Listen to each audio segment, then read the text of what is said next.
Welcome. My name is Ian Blackburn, and every Wednesday night at 7 o'clock for the last 3 years, we have got together here to talk about wine, different wines of the world, different varieties, different producers, and really enjoy the audience that we are able to gather and having the intelligent conversation about some beautiful wines, many of which we, focus on smaller producers, artisan efforts from places near and far.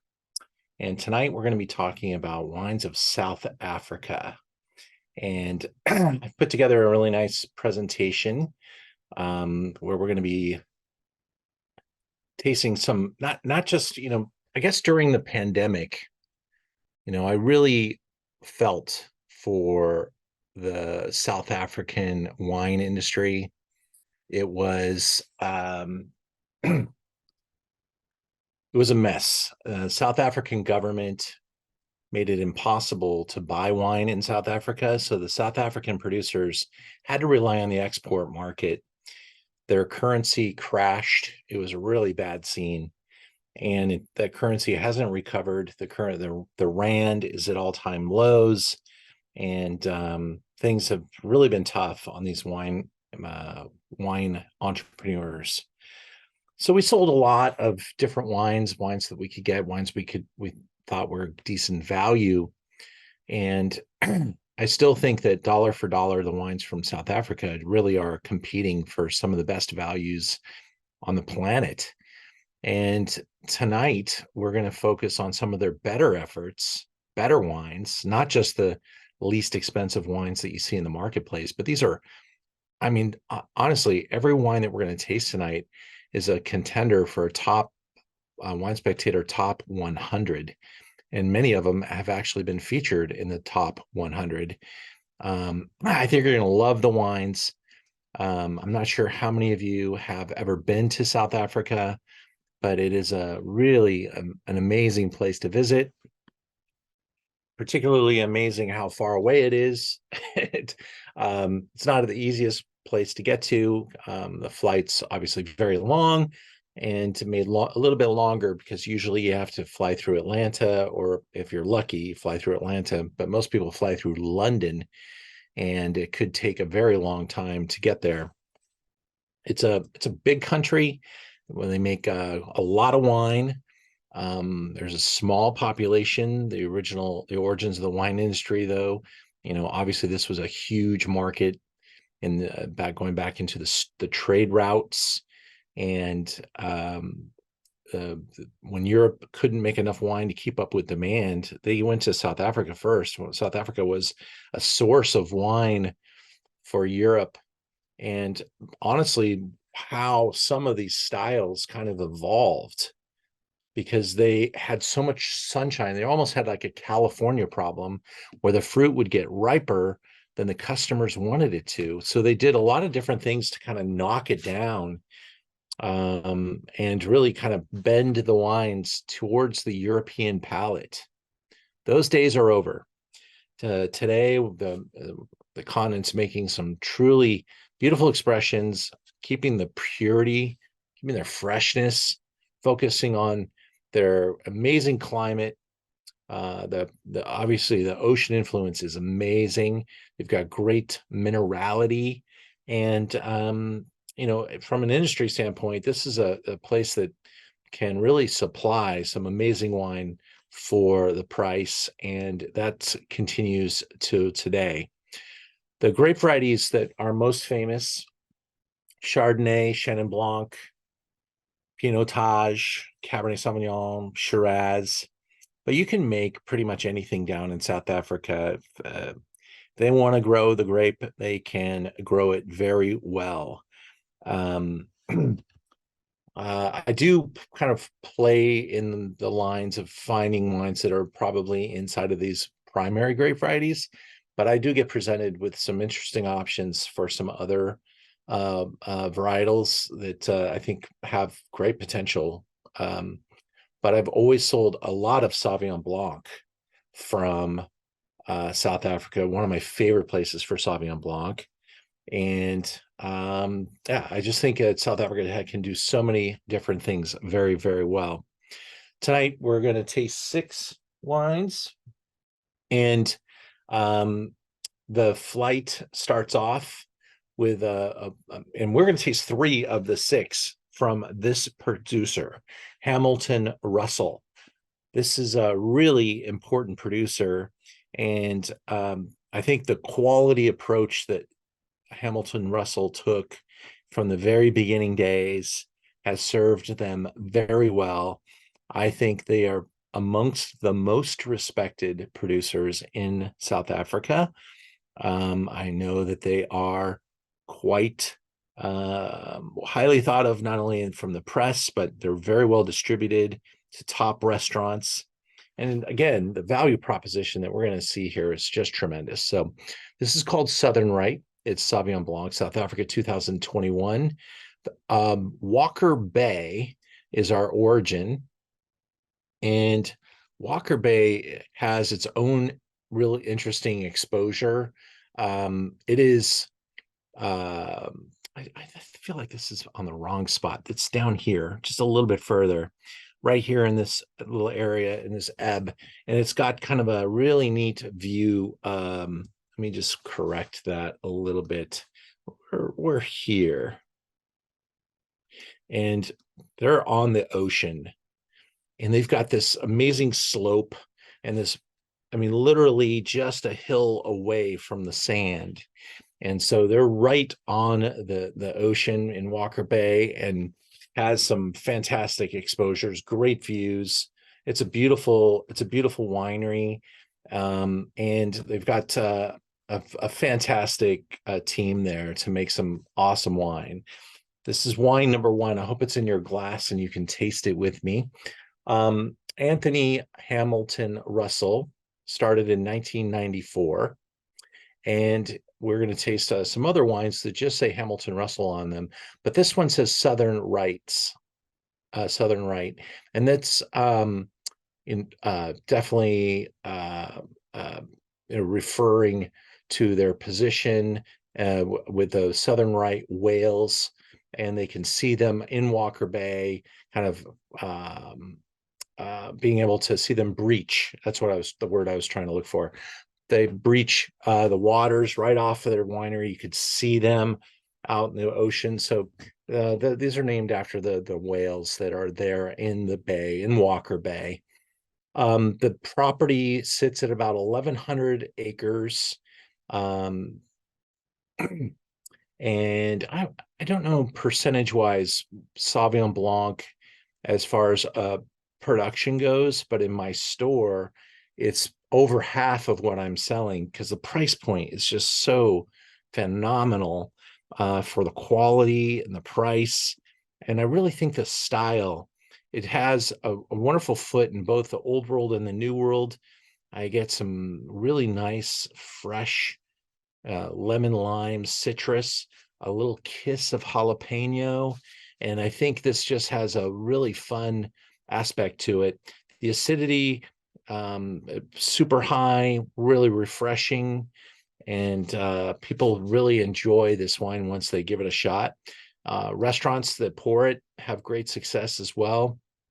Tim Atkin, who's an active reviewer in the marketplace down there, made some nice comments in his 92-point review of this wine. The wine, expressive individuality, minerality, and the palate complexity, ahead of pure, pungent varietal aroma, the significant percentage of the fruit from iron and clay-rich soils has added textural and structural components and additional overall complexity to the wine. Sandstone soils have contributed to the tropical, bright, tensile characteristic that is marked and a marked minerality. So really playing into the hands of the minerality quotient here. This wine, Sauvignon Blanc, it's so naked. It's just the varietal. They're not putting it in wood. They're not taking it through malolactic fermentation. There's really very little you can do to disguise any issues here. It's just a pure expression of the terroir, the stone, the fresh air off that ocean component. And I think you can even smell some of that ocean air in the nose of this wine. So like slight salty air. And I think that's what I really love about New Zealand Sauvignon Blancs. It carries that forward and really does brighten up the palate, brightens up your nose. It's a first preparatory wine for the program tonight.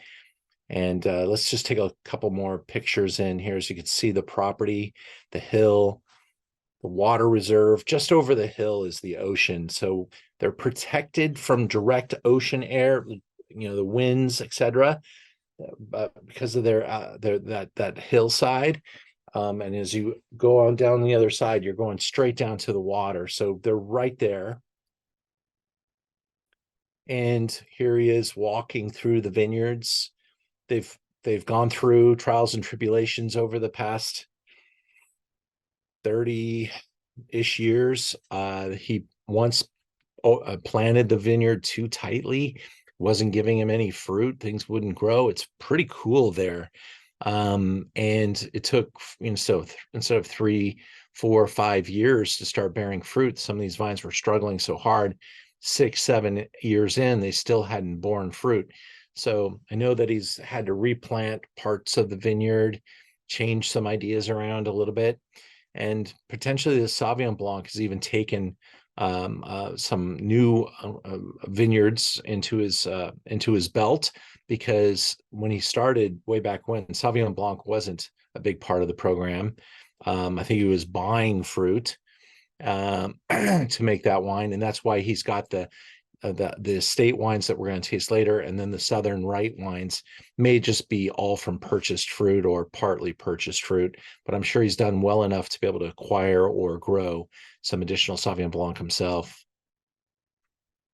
1695 is the price point, and I think you can taste this wine and tell this is a hell of a deal for 1695. It's competing with wines that are made here in California in huge volume, competing with, there's nothing from France, Sancerre, that's going to hit this price point, but you might see some declassified or lesser area wines from the Loire Valley that tend to be a little overcropped and a little thin and unstructured.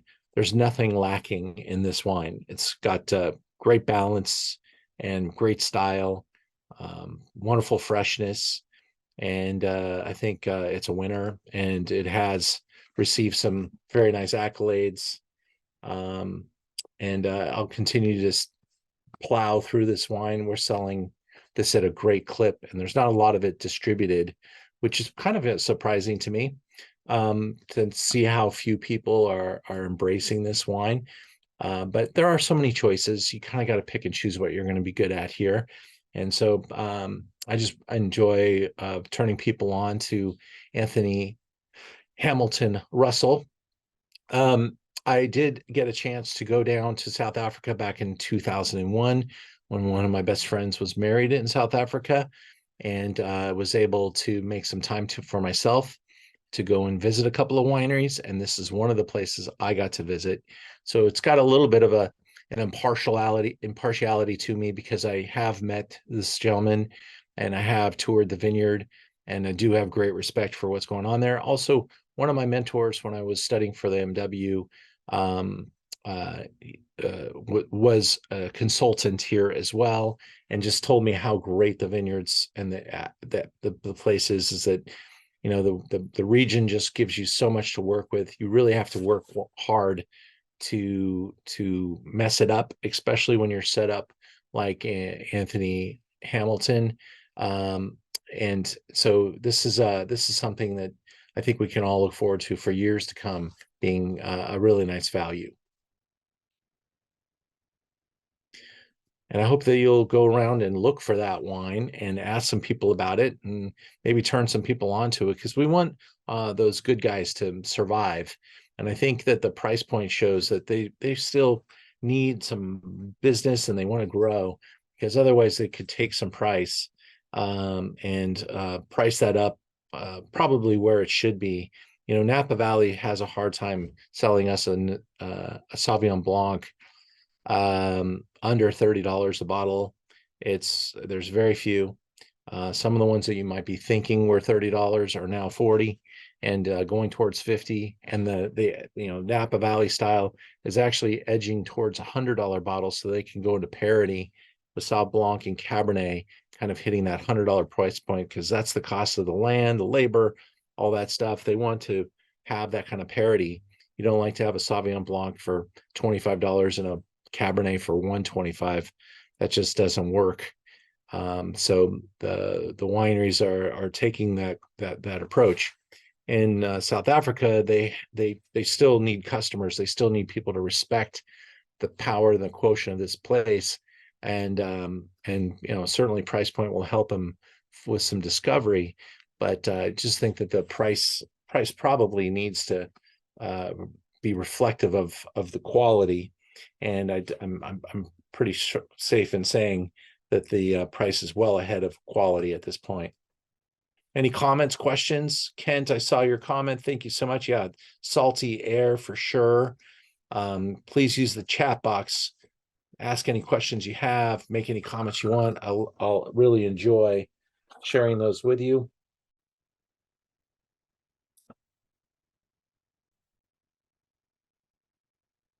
Looking into the chat box now. Cool. Wendy, you found the jalapeno accent there. It's like a fresh sliced jalapeno, and it's just an accent. It doesn't take over the wine. It's still got that lemon lime kind of Sprite-like quality, real wonderful citrus and stuff, but just a little slice of that jalapeno. And I think it's a wonderful accent. It's kind of like, I love putting a little jalapeno in my margarita too. It's just a nice little way to take it up a notch.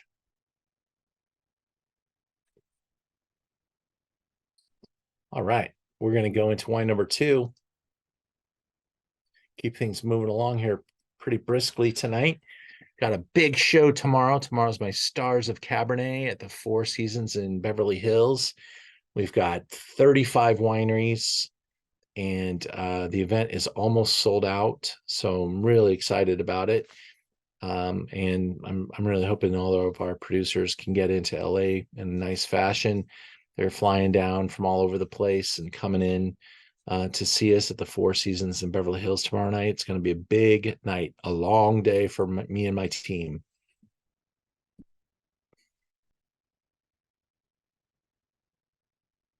Hamilton Russell makes our Chardonnay as well. And this is definitely the wine that I think people discovered first and said, wow, that's some pretty nice Chardonnay. This has got kind of a Burgundian approach, very classic, very classy, very upper crust. You don't even have to like Chardonnay to appreciate the qualities involved here. Yeah, we are in the same zone. Hemel-en-Aarde is the name of this area here. And we are right next to Walker Bay. I think it's just the next hill over.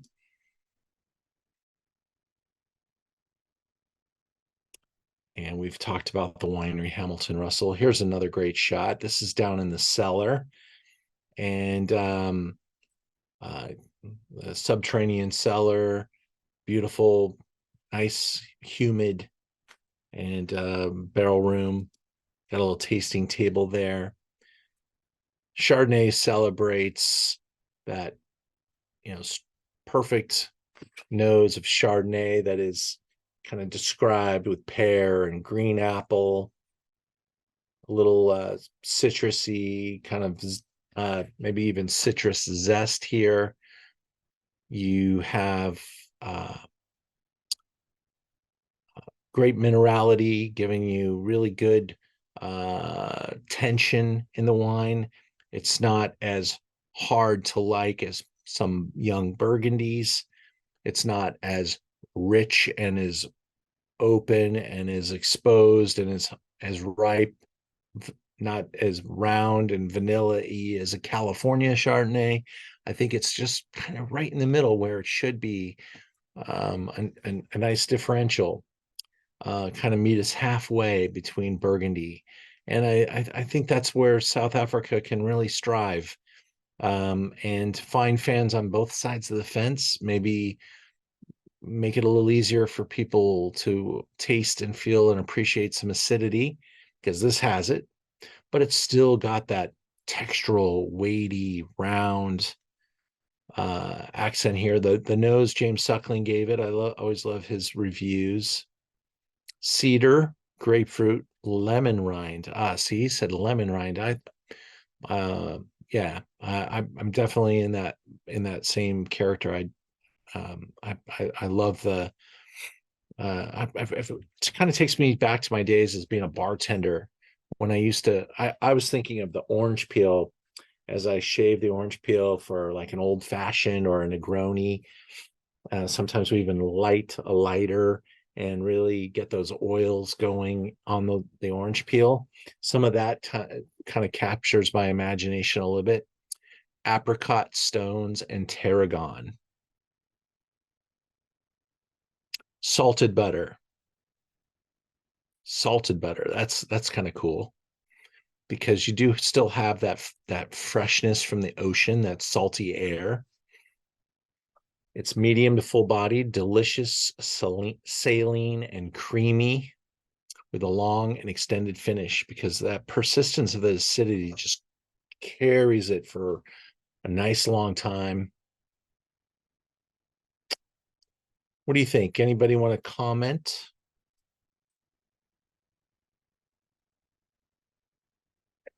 This is Elizabeth. I put this in the chat, but I can really taste the salted butter Oh, cool. in the middle and the tarragon. I couldn't place that flavor until I read this, but I mean, it's a delightful, delightful wine. But Okay. I can definitely, on my palate, I can tell that. Fantastic. All right. I have a jar of tarragon on my shelf. I buy spices all the time, herbs and spices and stuff. And I think I hope there's not an expiration date on my dry tarragon, because I have no idea what to cook tarragon with. Does anybody have a recommendation? Is there like a fish dish that I'm supposed to be using that with? Because that might be a great way to tie in this Chardonnay. Somebody's got to have a recipe to use some tarragon. I have my spice rack. I have all these, there's a couple favorites that I'm always going to. The damn tarragon's just still sitting there. It's still got the plastic wrapper on it, and I bet it's 2 years old, maybe longer. Chicken tarragon. Okay. Yeah.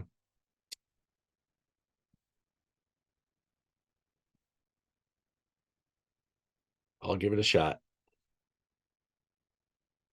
Light white fish. Thank you. Okay, we'll find some tarragon recipes and get it going. Poor tarragon. People that make those spice racks, they're probably sitting in boardrooms everywhere saying, do we keep the tarragon going? No one's using tarragon.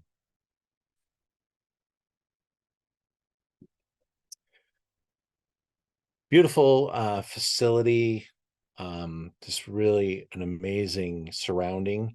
And when you're in South Africa, you have so much.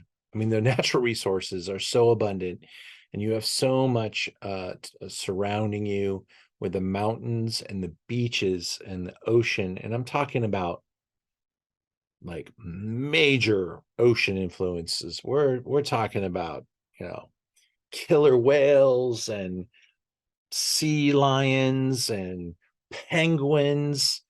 I mean, this is like uh another world for us. And I'm speaking as a Los Angelino. You go to the beach, you might see a seal, maybe a dolphin. No, you've got an entirely different strata of creatures down there, and it is wild. And um so yeah, there's just an abundance down there, and the properties like this one, pretty significant in size, but it's not all vineyard. They have forest, and they have some wonderful landscaping, and just a really dramatic setting. And so it's a great visit if you're ever interested. Um, and pretty easy to visit all year round. There's not really any snow. Can get very warm in their summer, which is kind of our winter. So it's a very good winter destination. They're harvesting in and around March. And that, from December to March, it's probably 90 plus degrees down there. That's got to sound pretty good, Natalie.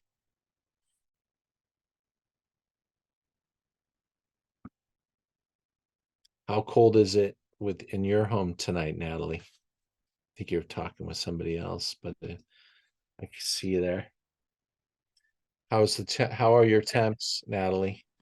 Really good. I was chatting with my husband. He's the cook in our family, so I'm like, I don't even know that I can unfortunately place tarragon like as a spice all by itself. And my husband's like, oh my God, it's a spice. Like you just use it with blah blah. I'm like, okay. Well, lucky He you. makes it, I eat it. That's how it works. I love that. Yeah. Are you the wine department and he's the Yes. food? Yes. I can always pair the wines with the food. I need to know who's making the food and how they're making it because I'm not making it. So what's your temperatures like? I always love to get an update. Oh, you know what? We actually had like a balmy 35 today. Oh my goodness. Yeah, we were above freezing. So What town are you near? I'm in Lincoln, the capital city. Okay. Yeah, Lincoln, Nebraska, for anyone else. And that's Yeah, that's that's great. Well, we got the snow melting. I can almost ship wine in that temperature. That's pretty Almost. Yeah, I know. That's great. Well, thank you, Wendy, for clarifying. No Chardonnay with the filet mignon. Yes, but that it's the herb and Béarnaise sauce. That's what I've just been educated about. Yeah, I forgot about that. I know there's uses for it. I've never tried it, so I don't have any confidence. So I gotta pull that out, and because I'd love to be able to sit there and say, oh, I smell tarragon in this wine. And I'm not sure I know what tarragon smells like. So I gotta get that into my vocabulary. Not very many tarragon references in the wine world either. So this is a good one. We're at $50 on this wine. And this wine has been listed on multiple publications as a top 100 wine, probably 4 times in the Wine Spectator over the last 10 years.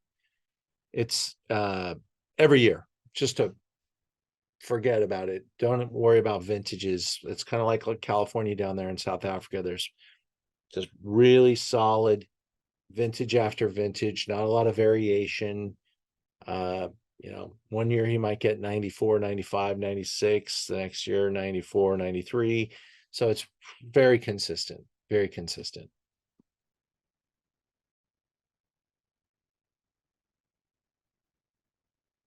Glad you like it, Mary Pat. It's so great to see you here tonight. Are you on a little hiatus with your show? I'm going to ask to unmute you because I couldn't get you there. I have been for a couple months and I'm Okay. about to go back in 2 weeks. So the insanity will start all over again. Mary Pat works on the Amazing Race TV show. And you have for how many years, Mary Pat? 20 years. Unbelievable. It is the closest to a full-time job that I could have and still be in the entertainment industry. Well, I know it's probably like every year, well, we got to go again. We got to go again. Exactly. Yeah, that's awesome. Well, I hope you enjoyed the first 2 wines from Anthony Hamilton Russell, because we got one more coming, but not yet. We're going to go to another legendary producer.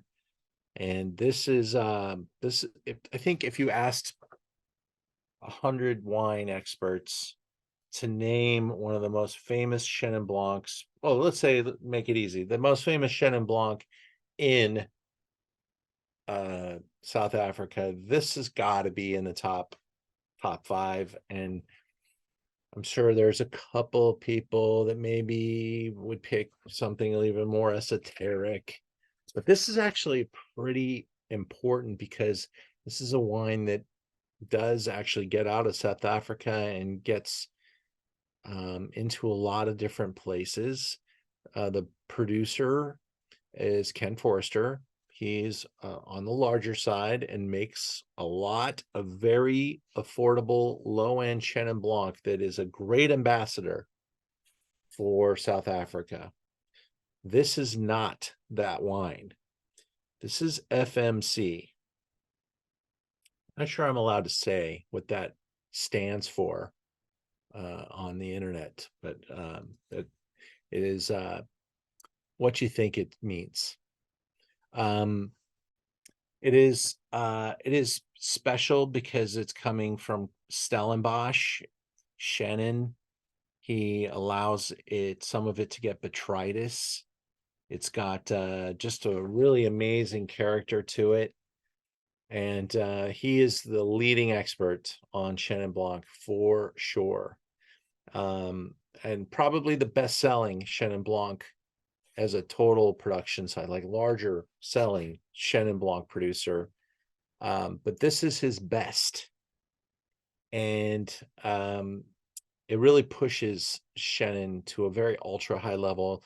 This is not dessert, but it certainly has some sweetness and richness. And I think these type of wines, some people have a little hard time bringing this into a savory component. But the next time you're gonna, maybe you would consider like German Riesling, maybe you would consider, like an Alsatian. But this sweetness can work for you.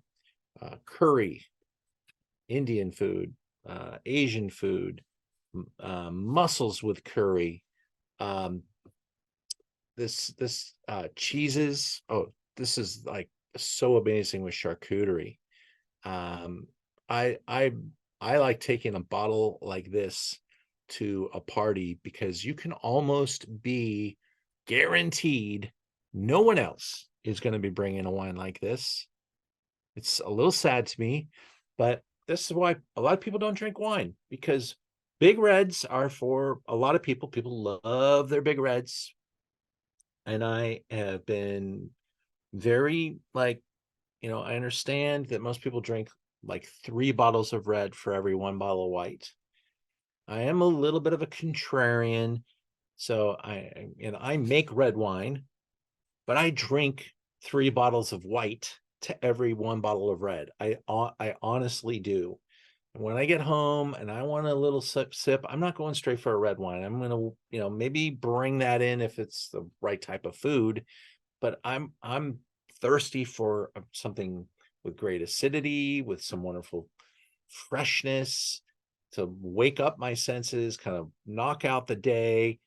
I think there's just something about white wine that really makes me happy. And this is one of those wines where I don't even need food with this one. There might be, sometimes maybe it's a little too much. Maybe it's a little too sweet for some people. I understand. I'm not even saying it's this wine that you've got to be thinking about all the time. But I think that we should try to find moments to incorporate this type of wine into activities. And that's why I'm going to recommend it. When you go out to a party, and everybody's bringing a bottle of wine, maybe it's a blind wine tasting, maybe not. Just shock the hell out of people and show up with this one, because people will be floored. It's got all this fruit, honey, vanilla, spice, and then it's not hitting you over the head. You could drink a lot of it. Some people say, oh, wines like that give me a headache, sweetness, all that stuff. It's not the sugar that's going to give you the headache, it's the alcohol. But it does have some sweetness here, but the acidity really dries it out. And I think that's important to appreciate and important to notice. I'll be interested to get some comments from you about it, as I've been waxing on about it for a while here. But King of Chenin, the flagship FMC, is rich, seductive, and utterly sophisticated. Layer upon layer of pineapple, candied lemon, dried apricot, ginger, vanilla, honey, spice, creme brulee, effortlessly supported by gentle oak and lovely freshness. James Suckling, white peaches, apricots, white tea, lavender, medium to full bodied with supple texture, linear with lees complexity and density, saline undertones. Again, you get that, that ocean influence, oceanic influence there, pulling a little saline in there, saltiness, the sweetness, the plushness, round on the palate with very good length and steadiness. I like that too. There is Mr. Forrester. He's been doing this a long time. Legendary status. Chenin Blanc is the grape variety. Look at those mountains in the background. They're just so, I mean, it's such a picturesque country. Everywhere you turn, every angle. I got to go to Stellenbosch. I did not go to Ken Forrester at that time, but I got to go to Stellenbosch and stay in a little guest house in a winery. And some of you may have heard this story before. I'll try to make it quick, but the dollar doesn't always exchange really well, but I was able to hire someone to drive me. Very important to do that in this country. There are no road signs. They give you directions like turn left at the tree, the rock, it's really out there. It's not that organized. It is still not quite a first world country down there. So this guy, I've turned maybe 50 people onto him. His name is Chris, and he is a former military, and he drives, and he drove me for a week, and I was able to eat really well. He hung out with me. We had a great time, very safe. He knew where to go. And it was like the price of a rental car included the driver. I mean, it was it was so reasonable. And Chris, I hope I've sent you some good business to support all the generosity that you gave me. I could never afford to pay you as much as you were worth.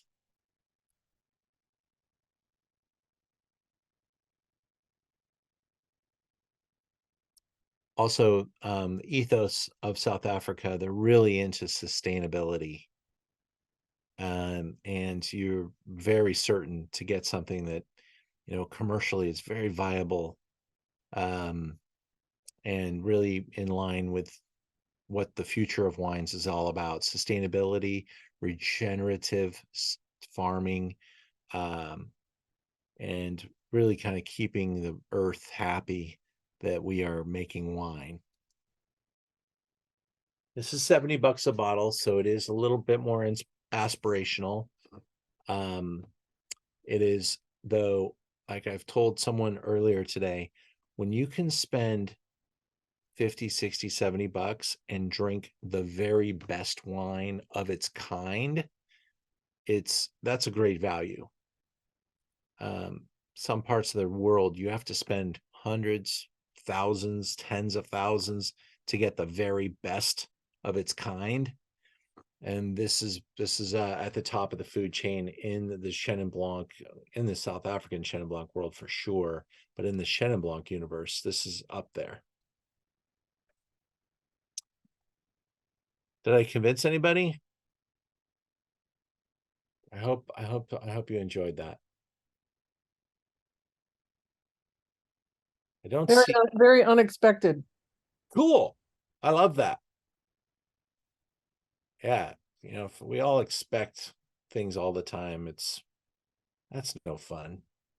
I love to throw something in there to surprise every once in a while.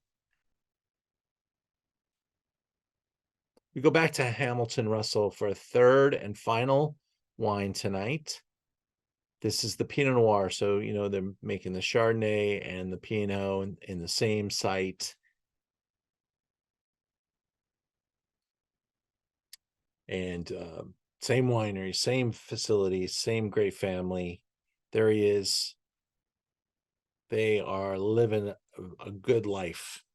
And they're a beautiful family. Look at those dogs. Gorgeous, gorgeous dogs. The Pinot Noir has some more nuanced, I think. South Africa puts its spin on Sauvignon Blanc, and I can tell right away that Sauvignon Blanc from South Africa is going to be likable by almost everybody. I can tell right away that Chardonnay is going to be likable by everybody. There's not a lot of South African Pinot that I could point to and say, everyone's going to like this one. But I hope everyone likes this one, because I really do enjoy this. This to me is much more leaning into kind of a Burgundian style than, and maybe I would compare it more to an Oregon type of wine. It's got the same types of minerality driven characters to it, where it's not a sunshine burst of high alcohol, etc. It's got great acidity, a lot of complexity, a lot of perfume. James Suckling points out cherries, wild strawberries, dried herbs, paprika, citrus rind, and stones. I just think I love the nose of this wine. It's got like a rawness to it, and I think it would be phenomenal with I love Pinots like this with red flesh fish like tuna or salmon, seared tuna, maybe, I like to cook my salmon. Natalie, I hope your husband agrees. I cook the skin side up and get the skin really crispy. And I use a broiler to do that. I put lemon wedges underneath the salmon and then cook the skin side up and get the skin side almost like some nice char marks on it. That's telling me that things are going along pretty well. I don't worry about the other side at all, as I like my salmon kind of on that medium rare, medium, if it goes to medium, it's probably starts to dry out. So I use a lot of lemon wedges and a little white wine and put it in the broiler, and it kind of steams it, and you get all that citrus and that char. And I think it's just such a fantastic pairing with Pinot Noir.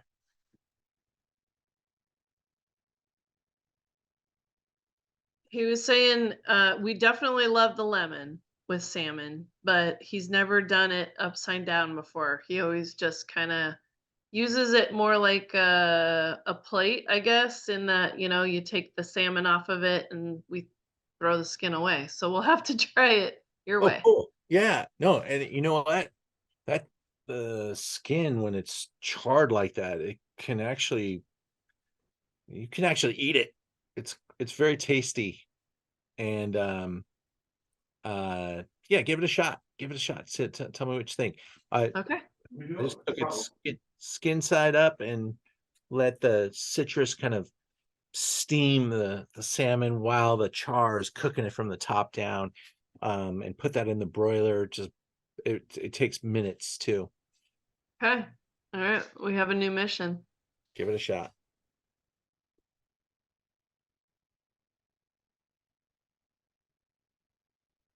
Group going through the winery. They're definitely a much larger winery today than they were when I got to meet them about 20 years ago. but again, just keeps the standards really high. And he is really highly thought of. And one of his former winemakers moved to Santa Barbara and has been making some great wines in Santa Barbara. So he's got ambassadors out there all over the place. And this is around $50 as well for the Chard and the Pinot are almost line priced. And this is like I said, this is a top flight showcase of South African wines. And if these wines were from any other country, the wines would be twice as expensive. Going to Kanonkop, this is like history in a bottle. And I think Pinotage from South Africa, there's a lot of it's almost like a lot of producers almost race to the bottom. This is the prestige bottle of Pinotage. This is I think, from a historic standpoint, the way I think the textbooks would expect you to understand Pinotage. There's a lot to know about Pinotage. It's was kind of the wine that needed to fill a void as Europe struggled with vine disease and all kinds of growing issues in the late 1800s, but mostly phylloxera. And all of a sudden, wine shortages were a big issue. And the wines and the grapes, the sun and all that stuff was really kind of a little too much for the European palate. They're like, this is too ripe, this isn't right, da, da, da. So they take the grape Cinsault and they married it with another grape variety. And by the way, we are in Stellenbosch again for Kanonkop. And they take this grape variety and they're going to put this in open air, like almost like a port wine, where you're going to walk on the grapes and crush the grape with your foot and let all this fruit aromas kind of blow off the top in these large lagers. And this oxidative character brings this ripe, rich, sun-drenched South Africa, knocks it down a little bit and turns it almost more earthy tone. And it makes the style of Kanonkop. And they've not changed this style for a very long time. I'm not going to tell you. I remember it's I think on the label it says since some ancient vintage, but let me find out what it says here when they started. Did it say that in that paragraph? I was looking for it.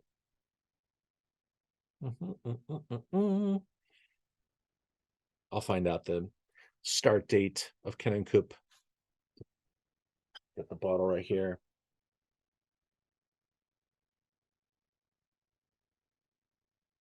I'm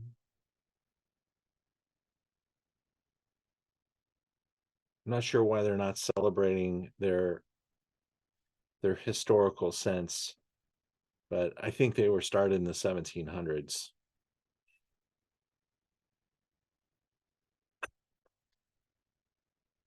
So here we look at their look at that aspect, that mountain range in the back and those soft slopey vineyards.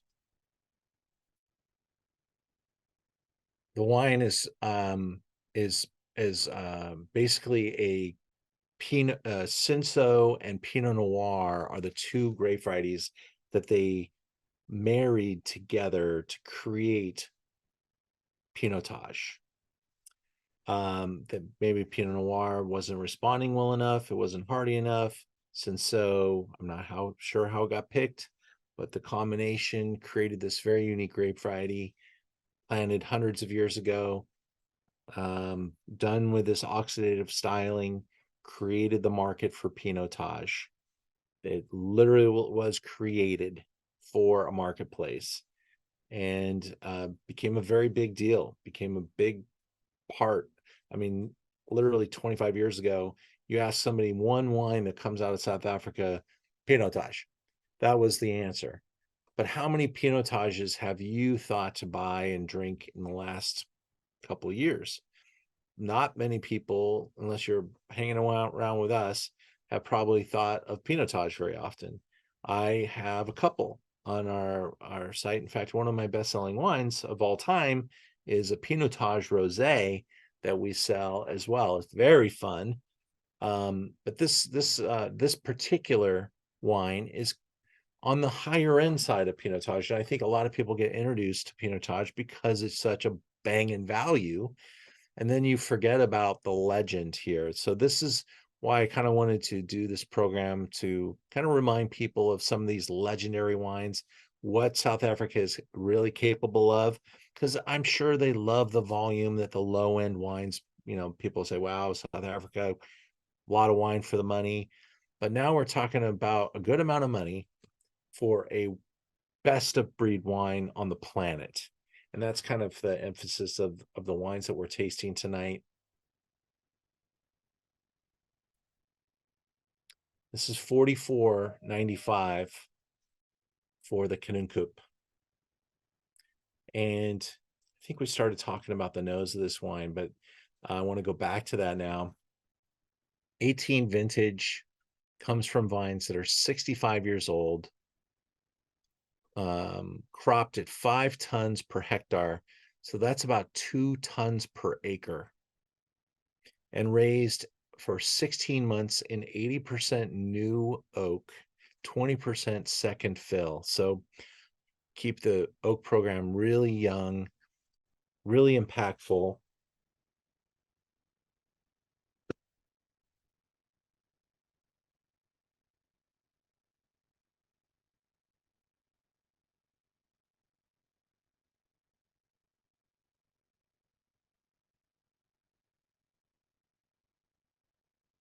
A little reduction on the nose. So that's, what does that mean? So some wines are very expressive, and reduction comes from not use of a lot of oxygenative type of winemaking. So bottled perhaps with a little less oxygen than maybe the wine reviewer would appreciate. But I think this is just kind of the character that they put forward at Kanonkop. That's how he is describing it, a little reductive on the nose. But I think the way the wine is made is very not, I mean, it is not made in a reductive way at all. It's very oxidative. So maybe it was just a bottle situation that he had on when writing this 93-point review. And it's maybe just, dealing with the way this varietal comes off, because you don't get a lot of examples to taste at the high end. What is this grape variety capable of? And what some other producers are doing with it, they're just pounding it with a lot of wood. So you get kind of there's like a confectionery level of vanilla. I almost think of like s'mores, like roasted marshmallow kind of character sometimes when I smell some of the wines from Pinotage from South Africa. This one a little bit more earth oriented, a little bit less expressive than some of the riper versions. This definitely leans into the black plum category. This says in the review here from Vinuous, a really good publication, Christmas cake and a hint of licorice. The palate is medium bodied with expressive harmony and focus. The oak seamlessly integrated. There's a fine backbone to this Pinotage and a sustained white pepper finish that lingers. This wine ages beautifully, and it's really great to taste these wines as they get 10, 15, 20 years on them, and this is the producer you'd want to do that with as well. It can kind of lean into some of that again, kind of that oceanic influence, some of that salinity.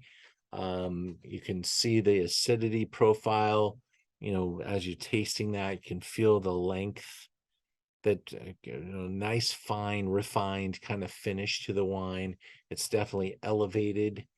And I think this wine could be included in a flight of Rhone wines, Syrah, Grenache, Mourvèdre. Maybe it even belongs in something from Bandol or the south of France, that has some oxidative characteristics, or maybe even plays around with things like Brettanomyces, and can really kind of conjure up some different ideas. And I think this wine needs to be included in that conversation for sure, because of the link between Cinsault and the Rhone category. I think we need to talk about that.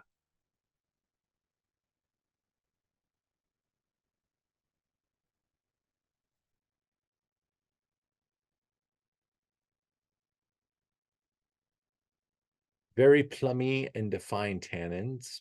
Thank you. Cinnamon and plums. That's fun. Thank you, Wendy. Excellent. Great. Elizabeth, plums with a nice smooth finish. Definitely vanilla from the wood. And that's a pretty good amount of new wood, and it does continue to evolve as a wine, and that wood does continue to kind of continue to harmonize with the wine. And that's why I say these are really fun to find when they're old. You don't see a lot of them out there in the marketplace, but I went to a restaurant in Europe and found like a 1995 on the list for some silly price. And I was with a group of wine freaks, and I said, we got to pick up that 95 Pinotage and just see what's going on. And everyone just kind of, all right, whatever. And we were buying wines that were 10 times more expensive, and this wine was keeping up in the conversation with those wines. So I was really fascinated to see how it was responding to the bottle age. Now, another just beat of the drum, because earlier I was really pounding it pretty hard for our slightly sweet wine, the wine that was Chenin Blanc with a little bit of that RS that kind of makes it go with spicy foods. This is dessert. Okay, this is one of the great dessert wines of the world. This is straw wine. Wendy just posted, I was told Pinotage with spicy pepperoni pizza. Why not? I love pizza, Wendy. But good pizza. I love good pizza. I mean, I love bad pizza too, but I'm not supposed to eat that. Pretty big guy already. I can't be eating super heavyweight to-go food like that.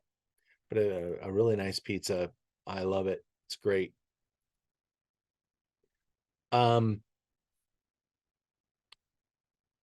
Back to dessert time. We're in Swartland. Okay, this is north of Cape Town. And if you do want to come down and see South Africa, Cape Town is probably a major, airport market. It's not necessarily always where I would recommend staying, although Cape Town is fantastic fun.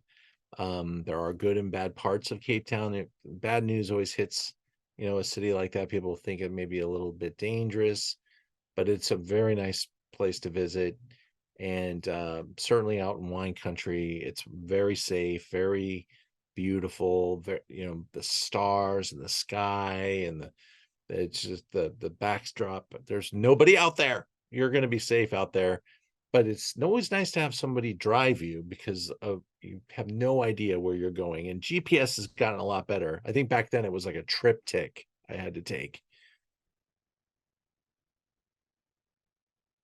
But let's stay focused on the dessert wine. Ian, we're going to be talking here about this particular producer, and this is you know, in a world of great dessert wines that are classics, this is the producer, and this is the wine that people would reference as one of the best straw wines, which literally accounts to the fact that they pick these grapes and they lay them out on the straw and they let them dry. The grapes have amazing acidity. Then you let them dry out. The sugars go much higher. They press this straw aged wine. You're going to get these high sugars, high acidities, this incredible length and concentration.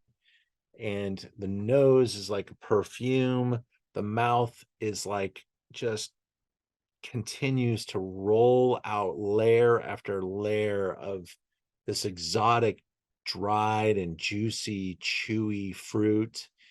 And you're just surprised at the richness here, because like you could go to other great dessert wine references like Tokai, 5 Petunos, 6 Petunos.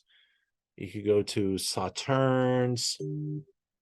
I'm not sure how I line them up if we include this one in the flight. It just depends on the quality level of the other producers. But gosh, this is really up there. And it's a wine that's not included in the conversation enough. It's not dessert wine's not included in the conversation enough. And then you take that small pie and you slice this teeny little slice off for South African dessert wine. This is obscurity. And basket wine, I mean, how many people have ever tried one? If they have, it's probably this one, and I hope it's blowing your mind.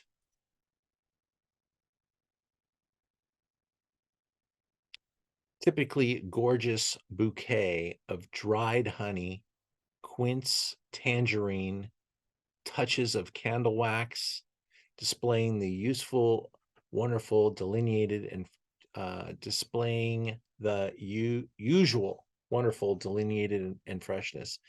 The palate is extremely well balanced with a killer line of acidity that cuts a swath through the rich honey fruit. Notes of tangerine, peach, and mango appear towards the finish. Irresistible. That's my favorite word right there. Look at this vineyard. My God, these are ancient old vines.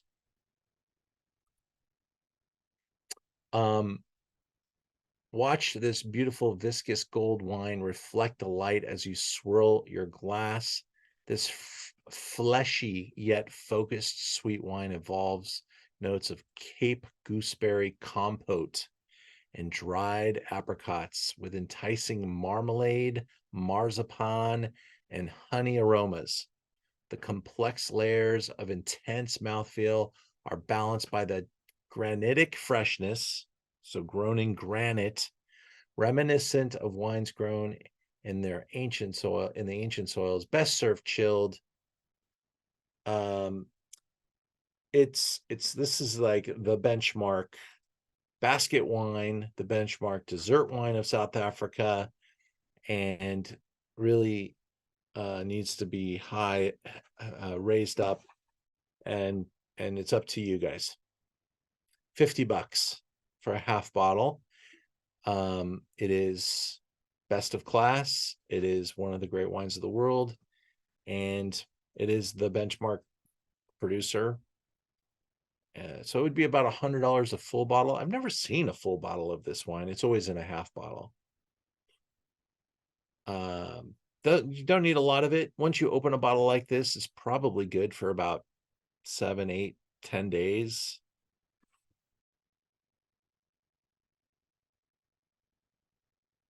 Natalie, got you. So good. She's not usually a dessert wine fan, but tonight she likes this one. I like it. Thank you, Elizabeth. Such a surprise. Love that. Simply delicious, Kent said. Love that. Mango. Definitely mango.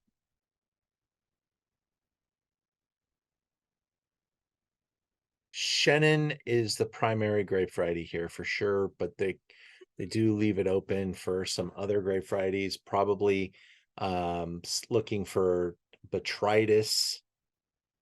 Let's click in and see if this particular vintage lists.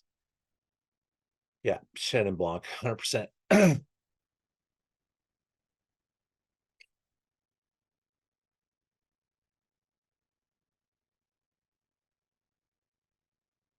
Very cool. So we tasted the FMC, and we tasted this wine here. So I got, maybe it was a nice preparation for the sweetness with the FMC, but this has definitely got a lingering character to it, and I think it's lovable, and it's the cutest little half bottle. It won't take up much room in your wine rack. You have it in supply, and all of a sudden the moment comes for you to bring it out. And I encourage people, don't just sit at home with your dessert wine by yourself. Force your friends to try it, because that will make the night. Some people will, there's some people that are just really anti-dessert wine. And I think we've hit rock bottom in the dessert wine market. We're going to bounce off of it, and we're going to wake up, and we're going to be like, holy crap, these are such great wines. And they really were much more important years and years and years ago. And I think it's like we're still wow, those dry wines are good. We've never made dry wines that good. We have never made dry wines that good as they are right now. But we have made dessert wines this great for a long time, and they were the boss. They were the one. This is what people drank back in the day. The sweetness was rewarded because it was delicious, and we could barely make a dry wine very well. And so these sweet wines really owned the market. And maybe it's based off of that, because wine was not very well made back 100 years ago, 150, 200 years ago, however far back you want to go. The quality of wine was suspect, but dessert was tasty. Dessert was, you could count on it. And maybe that there's like some repulsion from that era that we're still dealing with. We got to get rid of it, because what's left now is only the best. And you can erase the rest. Anything that's trying to be a dessert wine for $10, $15, don't go there. Don't do it. These wines, this takes so much work. These are teeny little berries. They're making small amounts of wine. In fact, they don't make enough wine to sell to anything but small boutique stores like myself and some Michelin star restaurants. All right. Take care now. Okay. Ready.